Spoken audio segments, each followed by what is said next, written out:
Woodward is a regional cooperative extension specialist who works on water quality issues. And so I met Mitch about 9 years ago.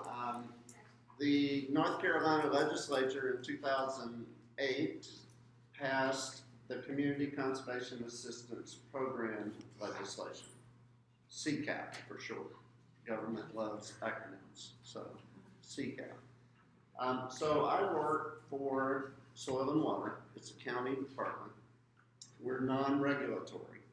And we work with 3 programs, federal, state, and local. And we administer dollars for conservation efforts. So I've been the Agribusiness Environmental Services Manager for Durham County, and I administer CCAP funding for 18 best management practices. So if you're a Durham landowner, which I think most of you are, is there anyone who's not a Durham landowner? Okay. So if you're a Durham landowner and you want a free site consultation, I can come out to your home, land, business, review the site, do a drainage and erosion evaluation, do a stormwater review, and then we can see if there's any way that we can implement a best management practice on your property and potentially cost share it at 75%. Okay, so that's just a little thing we do. So we bring funds in. We currently have funding from the city of Durham that will be available in a few months for best management practices. With that funding, we'll be limited to rain gardens, cisterns, downspout disconnects, which we can kind of talk about, and also riparian buffers. So how many of you own land with a waterway? Okay, so if you have a waterway, we can look at maybe converting some vegetation, especially turf, to an actual native buffer, which can be really neat because you can add in plants for wildlife, songbirds, native pollinators, and you can get that cost share. Imagine that. So riparian buffers. So the city funding is somewhat limited on BMPs. We have federal funding for Northeast Creek, Third Fork Creek, Ellerby Creek. Do you know what watershed you live in? Okay. So if you live in those 3, we have the whole toolbox of all those best management practices that we could possibly implement on your property. So it starts with a site visit. We have to identify a water quality concern. So that's pretty much about, how many of you know a little bit about storm water? Okay. So is that something you've been covering, or all of you? Okay. So when we talk about storm water, we're talking about some key terms, and I'll get to those a little bit later. Number 1 pollutant in North Carolina waterways is, anybody know? Fertilizer. I love it, but that's not it. Sediment. Sediment. Erosion, sediments. Erosion of our streams, erosion of our property, delivery of sediment to our waterways, delivery of sediment to our reservoirs. Huge problem. Number 1 pollutant by volume in North Carolina. So to the east, we have which reservoir? News River. Well, News River or Falls Lake. To the south, we have Lake Jordan. Not important bodies of water, right? Only 1.5 million people eat, drink, bathe from that water, so we don't have to worry about it. So as Durham residents, where's your responsibility? You're upstream 2 of the most important reservoirs. So your responsibility. How do you feel about those people above you? Where do we get our water in Durham? What are the Two rivers, Mickey and Little River.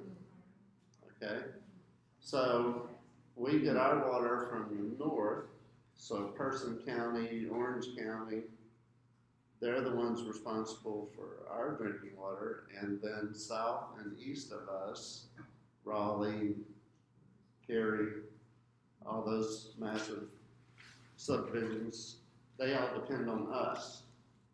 So, because of that reason, our office has been able to secure millions of dollars of grants to improve Jordan Lake and Falls Lake. Those, and excuse me while I kind of go over this because I feel like this is kind of new. So I want to make sure you understand what we do, and then we'll jump into rain gardens. But basically, this area is responsible for the drinking water for 1.5 million people, and it's supposed to grow by another 300,000 in the next 20 years. And if you look at all the apartments, it's not hard to tell where they're going to live. I mean, it seems like every corner has apartments now. So, but are the lakes getting any bigger? No. How many of you hear the drought of 2003, 2008? Turn on television. 39 days left of water. You know. Falls Lake was a stream. It wasn't a lake. I know a lot of people did metal detecting in what used to be the lake. But, you know, so we are only, if our rainfall is cut by 25%, then we're close to having a critical state of our water supply, having less than 60 days of water if the rainfall is reduced by 25%. And let's grow the population by 30%.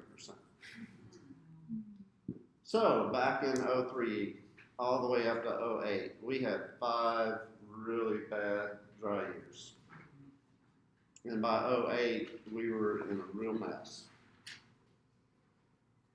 Last 3 years, we've had record rainfall. We had 65 inches of rainfall last year in Durham, 62, 65. Anybody worry about water now? No. I did 300 drainage evaluations in the last 6 months. I wonder what. Yeah, so we've had all this rain. So we're not thinking in conservation terms now. But you know, the pendulum swings back and forth with weather. So if we hit another 3 to 5 years of dry times, conservation becomes a huge issue. So number one pollutant is sediment. So we were just talking about a drought. Now we've had all the heavy rains. So what do you think has happened to the lakes in the last 3 years? Filling the lakes with tons of sediment. What does that do to the lake? Decreases capacity. What else does it do? Pollutes the water. It displaces water, which creates a whole different ecosystem and portions of the lake, especially where the tributaries go in. So that changes biodiversity in the lake. But what else does it deliver? Several people said it earlier. Fertilizer and the nutrients. Okay, so you're master gardeners. You fertilize. Well, you need nitrogen. Where do you get your nitrogen from? Do you compost? Okay. So you are fertilizing. Okay, but trace amounts.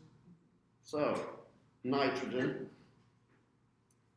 What else do we need to grow plants? By the way, I have a master's in botany, spent the last 30 years just growing plants. So that's where I come from. So, phosphorus. Yeah, and then all the little trace elements and all those things to grow healthy plants. And then we have healthy soil microflora that we work on. That's why we compost. So we get all that, and I understand it. But what we have is Jordan Lake and Falls Lake under what is called a TMDL, total maximum daily load. And that is the worst possible classification you can have on a reservoir. So in the Falls Lake, we're under mandate to reduce nitrogen by 40% and reduce phosphorus delivery to the lake by 77%. So, big numbers. Jordan Lake, we have a 35% nitrogen reduction we're supposed to meet, and a 5% phosphorus. So when we talk about BMPs, it's all about how do we get nutrients out of the lake. How many of you recycle? I would think a high percentage in here would recycle. Yes. How many of you recycle your water on your property? No, we pipe that away, right?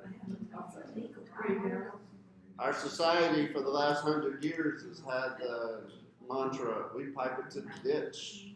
I don't want that water. No, my property's wet. I don't want it. Get it out of here. And those 300 site visits, that's all I hear. Get that water out of here. And I'm saying, wait. Yeah. So most of the time I get invited to a property to help make water go away, and I'm trying to sell, no, maybe you want to hold it here.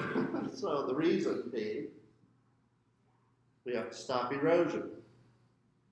So what happens when water leaves your property quickly? High likelihood that it's carrying soil with it. All right. Secondly, high likelihood it's carrying nutrients with it. Even if you put that wonderful compost down that's only 0.5% nitrogen, if you put it down like for a rain event and you had runoff, where did it go? Storm drain, creek, stream, Jordan Lake, Falls Lake. Okay. So again, we have TMDLs on our two lakes just east and south of us. We have sediment delivery as our #1 pollutant. And we have nutrients, primarily nitrogen and phosphorus. So what about soil? Yes. Just out of interest, because it seems such a staggering difference between the Falls Lake mandate to reduce phosphorus by 77% and then I think it was only 5% In Jordan. There must be a reason we're running for Testing. example. Yes, I So- understand. Why are we running so high in phosphorus? Why is Falls Lake so much higher in phosphorus than Jordan Lake, which is my assumption? Yeah. So basically, sediment delivery and legacy nutrients. So that was kind of the next thing I want to talk about. Okay, I'll wait. Thank you. So Anytime. soil carries nutrients. Chemicals are attached to soil particles. There's been a lot of research done that show that phosphorus in the soil can remain at that level for 50 years. 50 years. So how many of you do a soil test? At least once every 3 years? I better see that. Oh, 100%. Oh my goodness. Master Gardeners. Did you know it's free at different times of the year? Yes. And only $5 if it's $4. Thank you. Why are we running that soil test? We're checking our phosphorus levels. Have you covered soils and Yes. fertility Yes. and all those things? Okay. Yeah, so I'm going to go down that path, except that you already know why you're pulling that soil test. You know how many people don't pull soil tests? 99%. You know how many people go buy phosphorus and fertilizers? No law in North Carolina says that, you have to do a soil test before you apply phosphorus. And what's the #1 pollutant of lakes? Sediment. That phosphorus molecule can hang on that sediment molecule for 50 years. So that's the problem, is we have erosion, sediment delivery. We're not recycling our water on our property. We're piping it to the ditch. That's the idea. And we only think about conservation when we turn on television set and they say the lake is dry and we only have 30 days of water. And that's kind of where we are. Now, it's only taken this country about 35 years to have about 10% recycle. Some of the numbers I've seen, only about 10% of people recycle. Anybody seen any higher numbers? And that campaign's been going on since a long time. 10% what? Generally Recycle materials, separate the brown, separate the green, separate all the different products. They just usually throw it in a bag and take it, send it out. I don't want it, just like their stormwater. I don't want stormwater. Yes. How deep are some of these lakes, and do they ever dredge, like the sediment? So, the lakes were built as flood control structures for downstream. When they were engineered, they were not meant to be reservoirs and recreation sites. They were for flood control downstream. And so now, 60s, 70s, look at us now, look at us by 2030, we're gonna have so many people here, they're primary reservoirs. So there's a big difference when you build a lake for flood control or you build it for a reservoir. And so a lot of people are saying that those lakes will never meet water quality standards because they were not constructed properly. They were not meant to be reservoirs. But the bottom line is, are we gonna stop building? Are people gonna stop moving here? Are people gonna stop taking baths and drinking and cooking? No. So regardless of how the lake was built and why it was built, just where we are today, dredging. There's a lot of issues with dredging. I know I'm from Louisiana, they dredge all the time because we get every bit of sediment from, 2/3 of the country. And so you're constantly dredging in Louisiana, but they don't dredge in North Carolina. And so, yes. Dredging is where you use machinery to go into the lake and pull out all the sediment and dig it and make it deeper so it holds more water. And then you have to pull that sediment out and put it where? Yes. Why was the lake so bad back in 2003? Why didn't we deepen the lake back then? I know it costs money. Was it because of that? I mean. It costs money. I know. And so again, I'm from a state that dredges all the time. And then in North Carolina, we dredge the coast all the time. Yeah. Constantly. Keep the waterways open. But we won't dredge our lakes. I don't understand that. But what they're doing is they're trying to buy up properties that are on the edge of the lake so they can raise the dam so that they can flood more property. So that's, yes. So my understanding, and I don't really know the facts on this, but I was told that the impervious rules for the city/county of Durham had changed over the last few years in certain areas. Was that done in part to address this issue of, in fact, in other words, some parts of, especially southern Durham County has very strict impervious laws around you can't have more than X percentage of your property. Is that tied to this, or is that under? It's all about development. But is it also to try to reduce that runoff? So if we look at, and I do quite a bit of stream assessments, that's what I do for Durham County mainly. If you look at urban streams versus rural streams, and you look at the stream characteristics, there's a direct correlation of the higher percentage of impervious area to erosion in the stream banks. So if you go out in the rural part, there's 2% impervious, beautiful streams. You get into urban areas, once you get over that 10% threshold, and we have neighborhoods that are up to 24% impervious. Those streams are just worn out, U-shaped channels, sediment delivery, no doubt. And so that goes to the pipe it to the ditch mentality that we've had for 100 years. In the southern part of the county, that's where the county started, you know, mainly the southern portion. And so it was 1995 when we had the fish kills in the Neuse River. 1995 is when you started to hear about why are all these fish dying in the Neuse. And it was 1996 when the legislature started to think about, well, maybe we should have rules on development. And it was 2000 when they said, we're going to have rules on development. So chances are, if your home was built before 2000, you have no practices on your property to control the runoff. If your development was built after 2000, chances are there are stormwater practices, stormwater retention ponds, and those kinds of things, level spreaders, all these best management practices that were installed to control stormwater and runoff.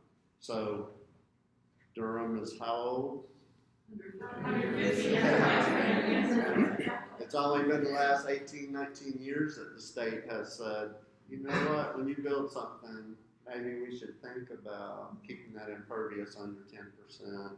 Maybe we should think about all the runoff from the impervious should be captured, collected, filtered, treated in some Yeah, and I was aware of that because I've got, you know, some friends that were gonna add a porch or something to their property. Right. And it, you know, from, you know, it was caught at the inspection level of, no, you are already above Yes. your percentage and therefore you cannot add. Right.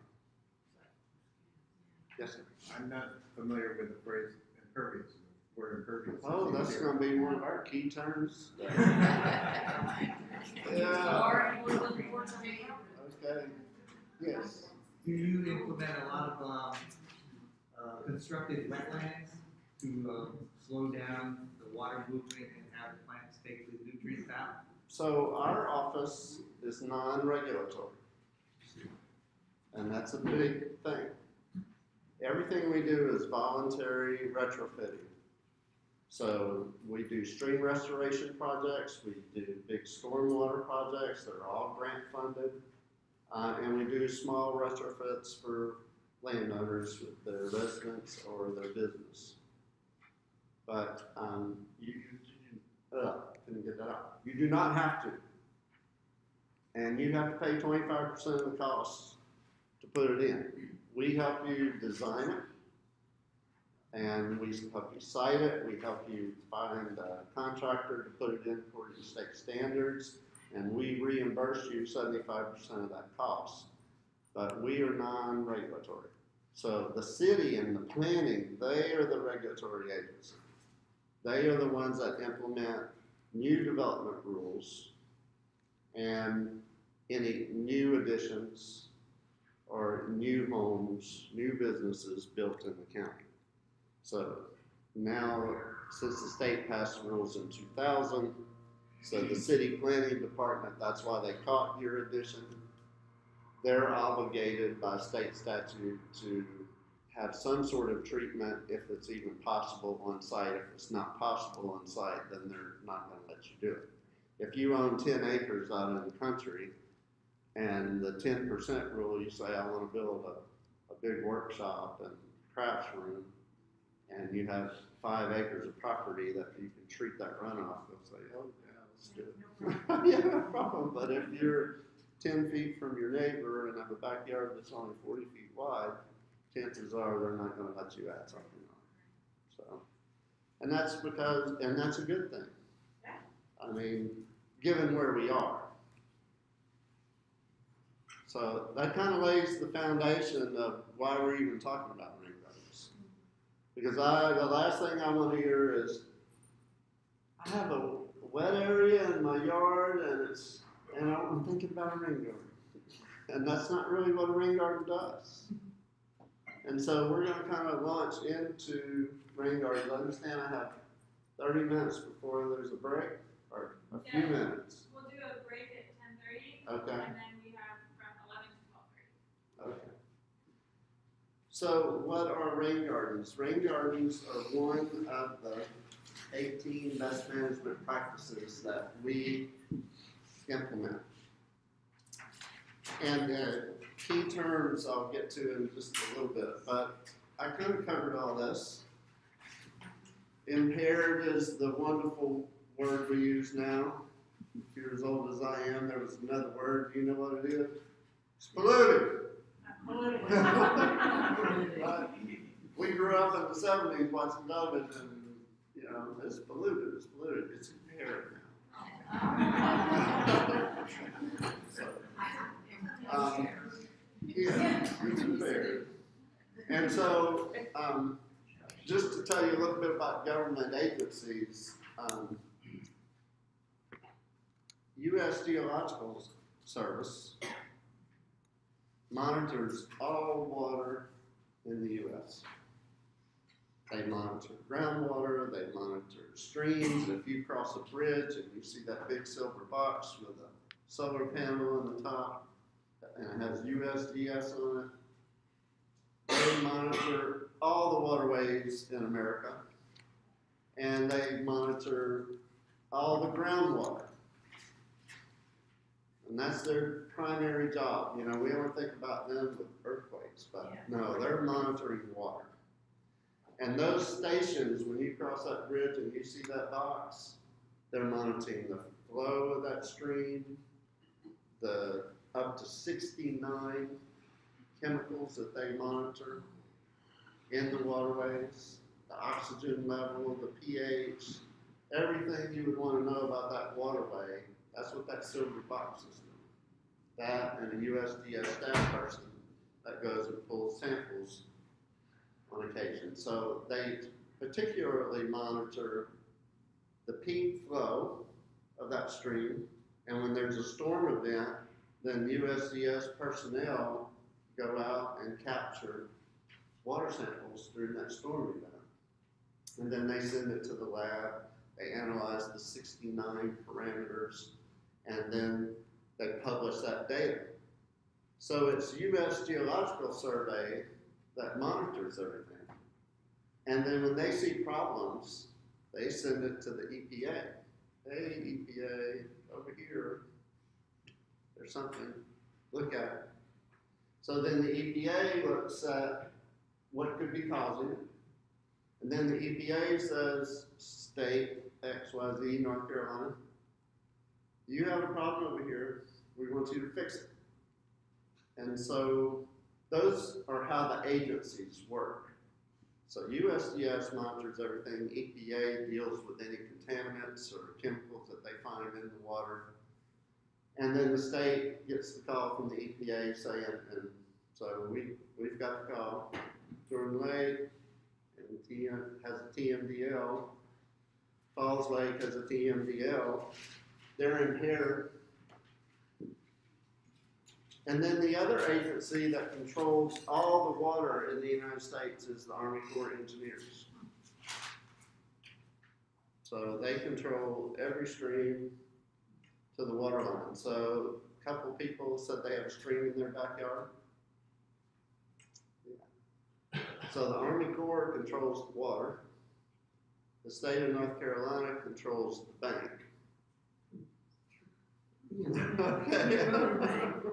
The eroding bank. Yeah. So, and we can help you stabilize it.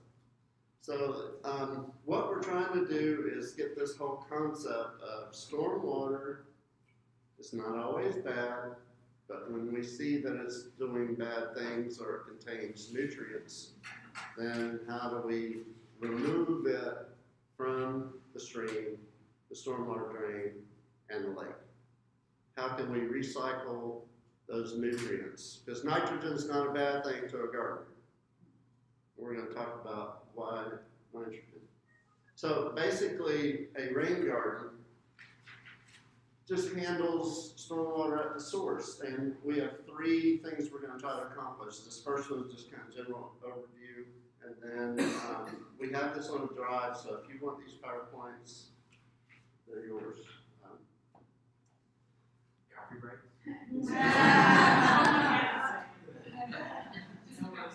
Keep going. Okay. So these are key things.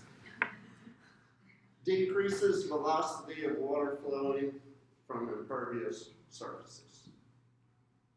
So what happens during a storm event? We have what is called a peak flow.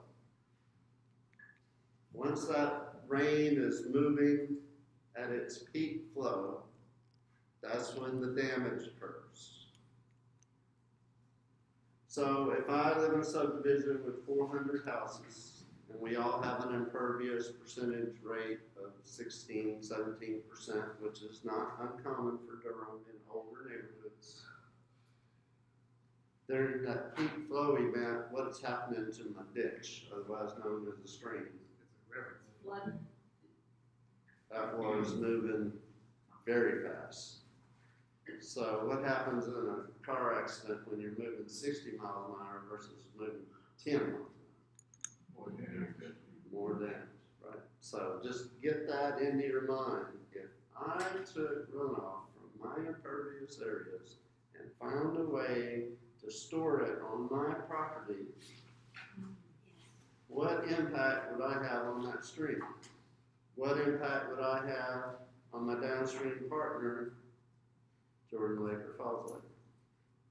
So that's the mindset that trying to, just like if you recycle, if you start thinking about that runoff is not bad, if you handle it appropriately. So then what we want to do is improve water quality before it gets into the stream, because the stream is the center of all our little biodiversity, our ecosystem. And so if you want to improve quality of streams, you have to capture all those pollutants well before they get to the stream. And that's what we're talking about doing. And then if you capture your runoff, then you slow down the flow in that stream during that peak storm event.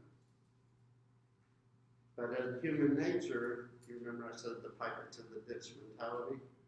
It's, oh my God, it's raining and there's so much water, all I want to do is just pipe it away. I want to get it out of here as fast as I possibly can. And that may be good for your property at that moment, but it is not good for the stream, not good for the lake. And that's a hard sell. Do you address homeowners associations? Yes, I do. Excellent. I'm happy to come talk to them. And so bottom line is stream bank erosion. If we can reduce stream bank erosion, those people that live on the stream, they know what I'm talking about. I went to a home just last week, and there was 8 feet of black corrugated pipe hanging down into the stream. That means in the last 2 big storms, they lost 8 feet of their real estate. Okay? And do you think I had a chance talking to them about maybe you shouldn't pipe your rooftop to the stream? No, because you got a feel for people that losing that much of their property, and they've lived in the house 30 years, and now all of a sudden all that real estate's gone. And that's what happens during that flash, and we've seen it happen. And so the whole concept here is ever changing the mindset. So how can we all do our part? Think about the impervious runoff, and the rain garden is one solution. There are multiple solutions, but the rain garden is one solution on trying to reduce that peak flow event during the peak flow. And can you make an attractive feature on your property in the process of helping the stream. So that's what this is all about. So you basically, before I started this job 9 years ago, everybody in the Piedmont, and you probably have been talking about it, if you want to have a productive bed, you build a raised garden. How many would agree? I mean, everybody does raised gardens. Well, it's the opposite. We're going to excavate, 6 to 15 inches deep, and we're going to collect stormwater, and that's going to be our garden. It's going to be a reservoir, but it's going to be a short-term reservoir. And so that's what basically a rain garden is. Now, you've covered soils, and we're going to go into great detail about infiltration. We know what soil perks allows water through, or those termed infiltration. So when you analyze a site for a rain garden, and I get a phone call that says, I've got an area that's holding water and I want to do a rain garden, I say, I'll be happy to do that. But I'm not going to break that news on the phone that if it's puddling, pooling, it's not infiltrating. If it's not infiltrating, we're not doing a rain garden. So your soils have to be suitable. We're going to go into detail because we're going to excavate a site and we're going to put mulch and plants. And this size is a key thing. It depends on what water are we collecting, how much area are we collecting water from, what kind of area are we collecting water from, determines this size and this depth. And that's what we'll get into detail on. And then the sand amendment. So a rain garden is a bioretention area. So if you put a 3-foot excavation and put 2 feet of sand, that is the true definition or separation in definition between a rain garden and a bioretention area. So look at all the capacity of holding water you build if you were to excavate 3 feet deep and then fill it with 2 feet of sand. So just kind of think about that. And your soils, will the soils work? So basically, impervious areas, we're going to get into the definition, is any surface, rooftop, sidewalk, driveway, that does not allow infiltration. So, in a forest, when it rains in the forest, research has shown 80% of the water infiltrates and 20% is runoff. When you build a subdivision, 95% of water that hits an impervious surface is runoff. The other 5%, I don't know, that's what the science says. I would think it'd be 99, but the science shows that about 95% of all rooftop runoff, driveway runoff is runoff. So when you, yes? Is a gravel area considered impervious? There's lawsuits going on in the state of North Carolina right now on whether gravel has infiltration or not. If it's a driveway, likely not. If it's a pathway in a garden, likely. So it's just a matter of what kind of gravel surface are we talking about. The difference between impervious and permeable is, does it infiltrate? Bottom line. If it doesn't allow infiltration, then it's 95% or more runoff. So when we talk about rain gardens, we're mainly talking about rooftop runoff. So this is the number you want to remember. For every square foot of roof, you get 0.625 gallons of water during a 1 inch rain. 0.625, or we can say for every 1,000 square feet of roof, you get 625 gallons. Doesn't take much to fill the rain barrel in the rain. No, rain barrel 60 gallons. Okay.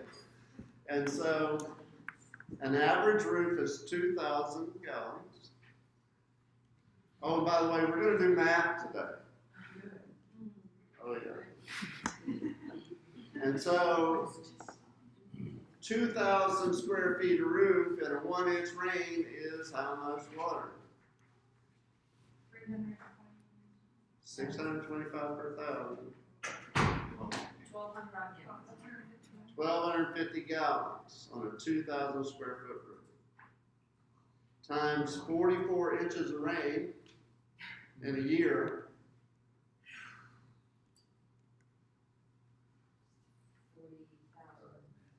Let's just call it 50,000. And last year we had 60 inches. So, yeah. So an average home had about 75,000 gallons of runoff last year. Yeah. That formula, every square foot of roof gets 0.65 gallons of runoff with how much rain? 1 inch. 1 inch of rain. Okay. Per foot it was 0.625? Yes. So there's a lot of water coming off your roof, and that's why your rain barrel fills up real quick. Because if you look at roof capacity and volume and collection, and if you're going to build a rain garden, well, what size is this rain garden? How deep is it? How many square feet is it? Well, how much water is coming off this roof and that downspout? Is it 100 square feet of roof, or is it 500 square feet of roof? Okay, so the whole idea now is, somebody tell me, why are we doing this? Why are we here today? When I was a middle school teacher, that's what I always did.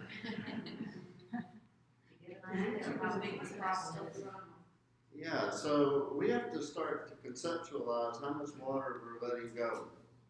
And we have to start thinking about how much we want to keep, and when we keep it, how are we going to manage it? So a rain garden is just one way to capture that little bit and manage it.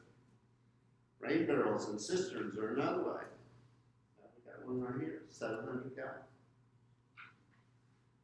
Okay, so right outside, I don't know if you do the big green tank right there. Okay, so we have to think about how do we capture this runoff, and we all have rain on our roofs, but do we have enough space in our yard to have a beautiful garden that will capture this water? But what else is in that water besides, or what else is there besides the water? Shingle. Okay, what kind of roof is it? What else? Bird. Little coliform, bacterial, yeah. What else? Pollen contain nutrients. It's an organic material. It's got to contain something. I don't know what it has, but. What else? Okay. Air pollution.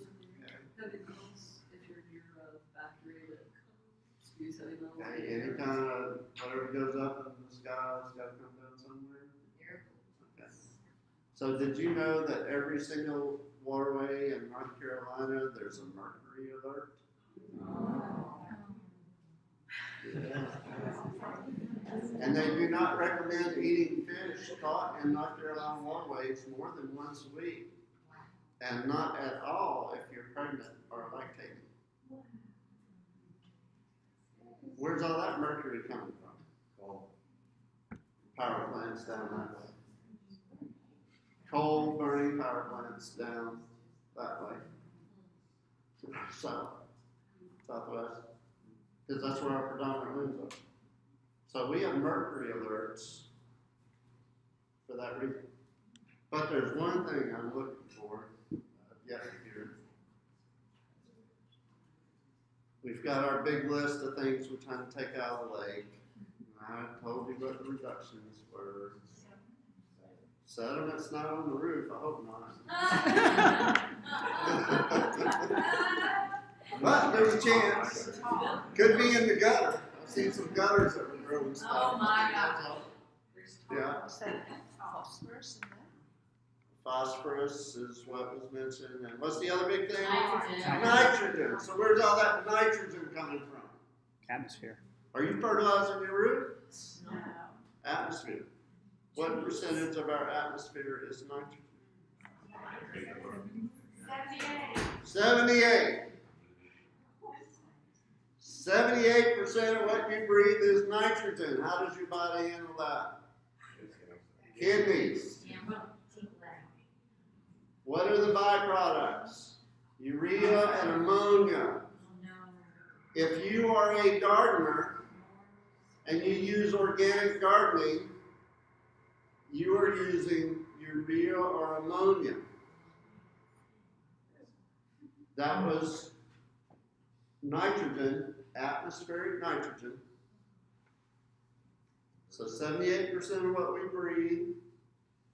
Now, 78% of our atmosphere is pushing down on that roof. We don't think about air being pushed down on us unless it's a rain event. We see it, yeah. But it's constantly being pushed down on us. So if 78% of what we breathe and is out there is nitrogen, it is being compressed on that roof, on that sidewalk, on that driveway. And then it starts to rain. And that first little bit of runoff is, what do you think that is, the first little bit of runoff is? First flush. It is full of nitrogen. So that first runoff that you see, we call it the first flush. That first runoff event is where all that nitrogen that had built up on this roof is washed.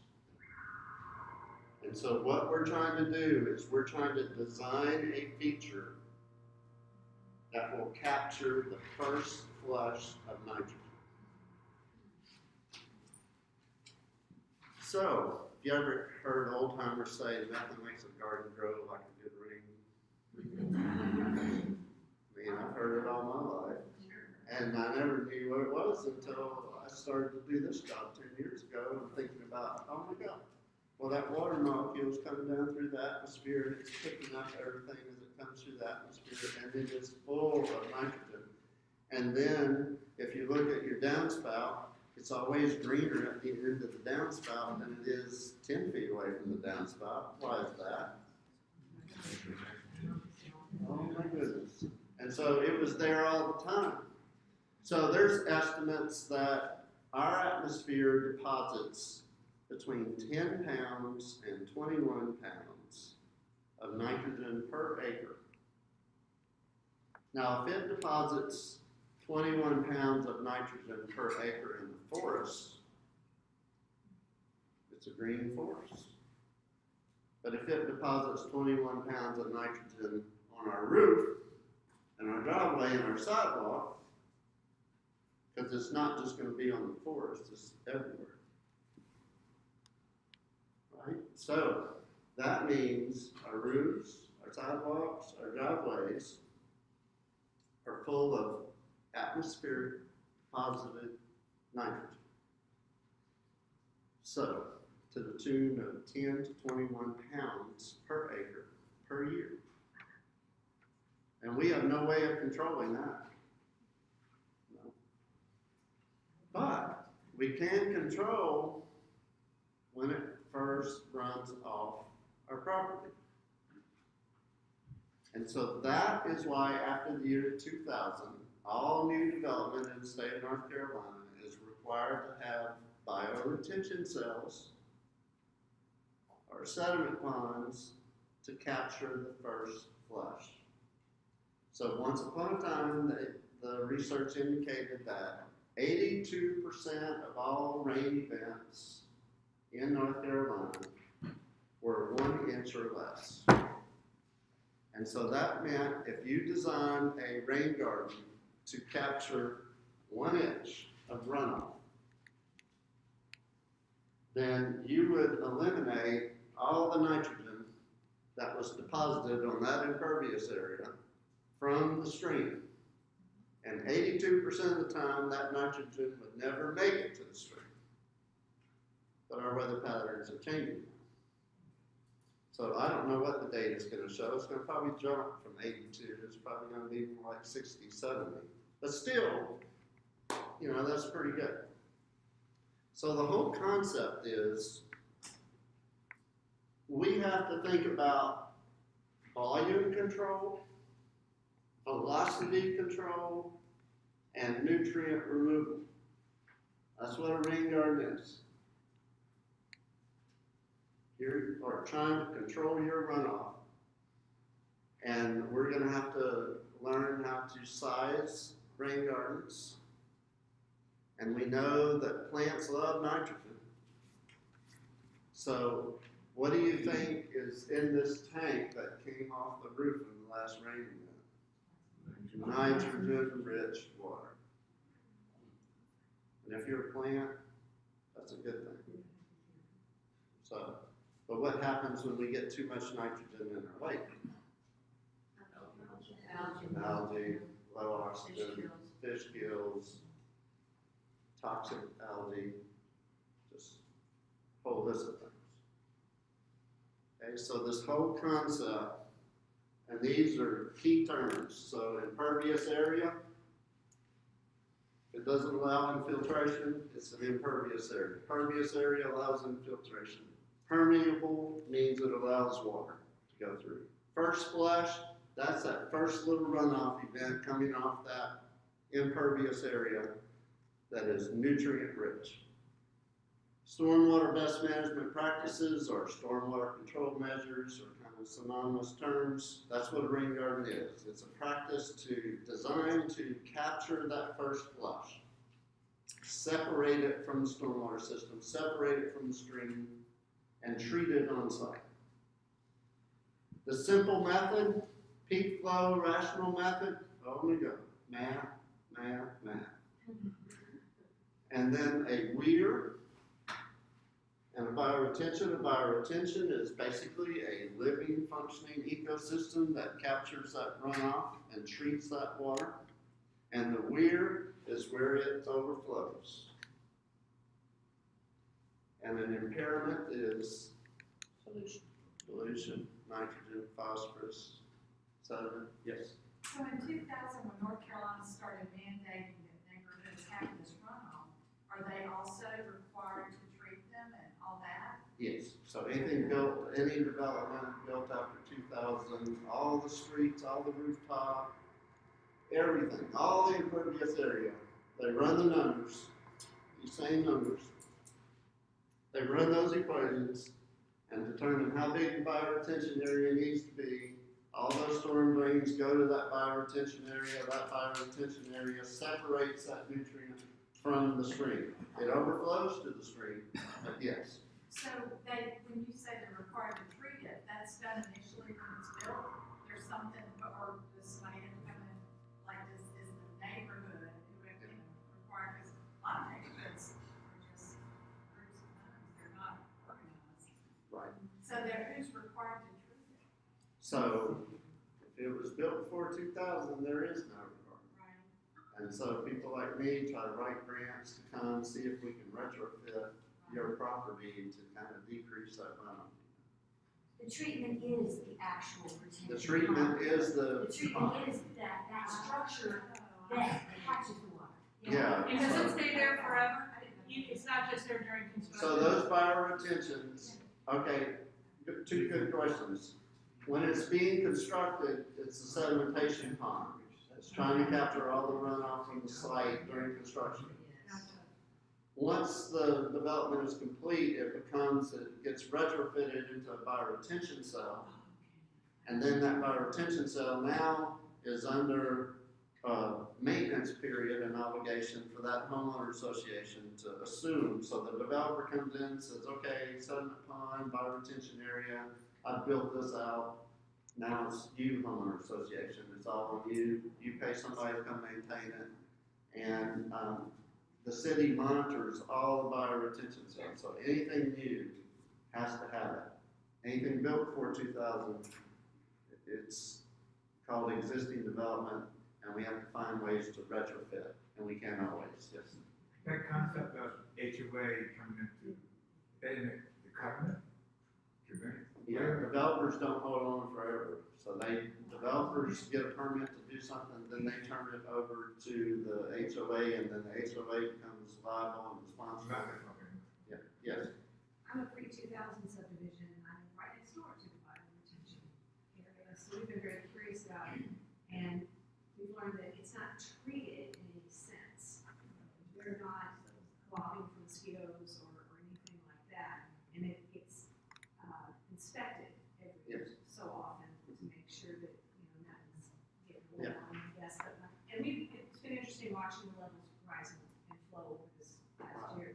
But you said it's a living thing, and that's what I've been more curious about is that an ecosystem, or is it just a super nasty, gross, we do cure frogs. So I mean, just wondering with your experience. It's a bio retention, it's a living ecosystem, and where are the filters? Plants are the filters. So it's designed and engineered to capture the first flush for that whole neighborhood. Okay, so then it depends on that being a living ecosystem. I'm here, and anybody over here. So if my house was built in 2007, how important, is it still important for me to do a rain garden? It depends on where it was built, and if your neighborhood has a bio retention facility, then theoretically it's all being counted. How good are the HOAs? Because I'm on the board of the neighborhood and everything. Right. How good are the HOAs at doing what they're supposed to be doing? And how is it regulated and checked out? That's kind of out of my area because I don't work with new development. I work with existing development, and so and we're non-regulatory, so it's the city planning that follows up. Yeah, but the idea is it's something that has to be maintained. Just like if I share a rain garden with you, you're on the hook for 5 years to do what has to be done for an individual. If you're a business, you're on the hook for 10 years. So we have to have maintenance, because without maintenance, what is it? It's not doing what it's designed to do. So that's the key thing. And it's 10:30, which means it's break time. Before you guys, sorry. So we are going to take our break. The one